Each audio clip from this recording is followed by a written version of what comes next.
ما تيجوا النهاردة نعمل مع بعض العظمة دي؟ حاجة حلوة سهلة وسريعة والطعم تحفة ومفيهاش اي مكونات غالية. حاجات بسيطة خالص، معظم حاجتها موجودة عندنا في كل بيت. في حلة كده جبت 3 معالق سمنة. هستنى كده لما يسيحوا وبعدين هنزل عليهم بكوباية الا ربع دقيق. هقلبهم مع بعض كده كويس لحد ما الدقيق يشرب السمنة وريحة الدقيق تطلع. هفضل اقلب فيهم عشان عايزة اوصل ان انا اسوي الدقيق. هلاقي كده الدقيق ريحته طلعت ولونه فتح.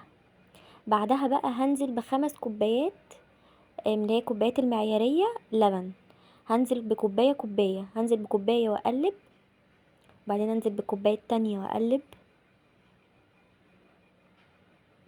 كل كوباية هنزلها هقلب بعدها لحد ما تتقل والدقيق يشرب اللبن. ما تخافوش من الكلكعة، هنتصرف فيها في الاخر. دي كده الكوباية التالتة تقريبا. اقلب بقى كويس، كل ده هيدوب، متقلقوش خالص. ادي الكوباية الرابعة.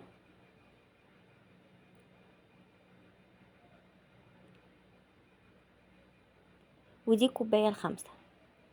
بس ما تخافوش بقى خالص من الكلكعة دي وما تتوتروش. لو حسيتوا ان هي كلكعت ممكن بالهاند بلندر او بالخلاط تحطوها كده تدوها ضربة، هترجع كريمي تاني وتحفة.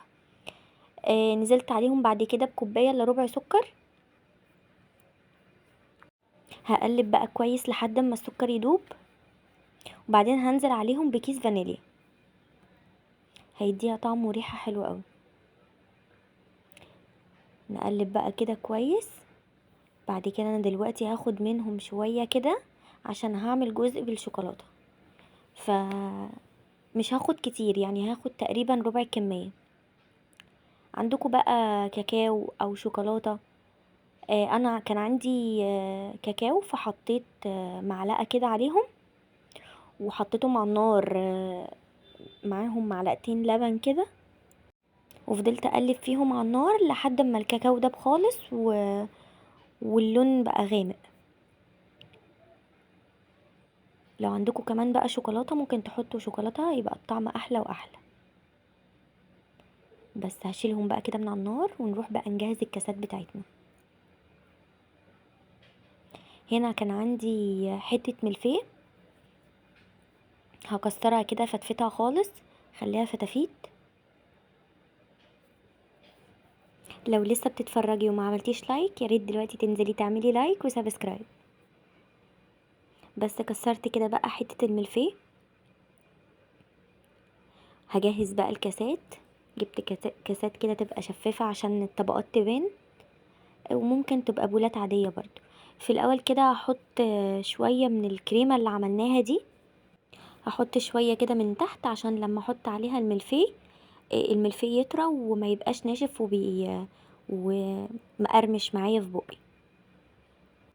هنزل بقى بالملفيه اللي كسرته في كل كاس كده، هحط شويه.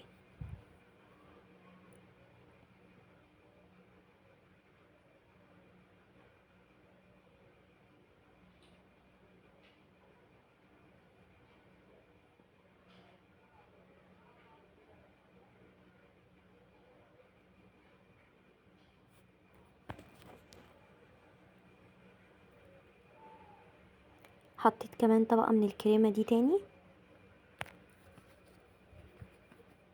الطبقات انتوا تقدروا تشكلوها براحتكم، يعني ممكن تحطوا مثلا بعد الملفيه تحطوا بقى اللي هي اللي بالشوكولاته، وبعدين تحطوا الكريمه. فبراحتكم يعني اللي انتوا عايزينه. احط بقى من اللي هي اللي بالشوكولاته اللي انا عملتها معلقه كده على كل بوله. عايزين تزودوا اللي بالشوكولاته اكتر براحتكم، يعني كل واحد يعمل اللي هو عايزه، انا بوريكم الفكره بس. بس كده خلصت كل الكاسات كلها. هزوق بقى كمان على الوش كده بشويه ملفيه من اللي كنت مكسراه. وكمان عندي بندق ولوز، انا ده كان عندي، ما اشتريتوش يعني. لو مش موجود انتوا ممكن تزوقوا باي حاجه تانية، مثلا شوكولات شيبس او شوكولاته عاديه مبشوره. ممكن ما تزوقوش خالص، ممكن واحدة كريس كده، اي حاجة يعني. التزويق ده براحتكم. بس كده نبقى عملنا حاجة حلوة سهلة وسريعة ومش مكلفة. انا ما كان ممكن احط في الكريمة اللي عملناها دي، احط قشطة واحط كريمة لباني مثلا، وازود حاجات غالية، بس انا حبيت ان هي تكون اقتصادية يعني، وفي الاخر طعمها حلو، طعمها حلو قوي كمان. بس كده، دي كانت وصفة النهاردة. جربوها وقولي رأيكم لو عجبتكم. ما تنسوش تعملوا لي لايك وسبسكرايب. باي.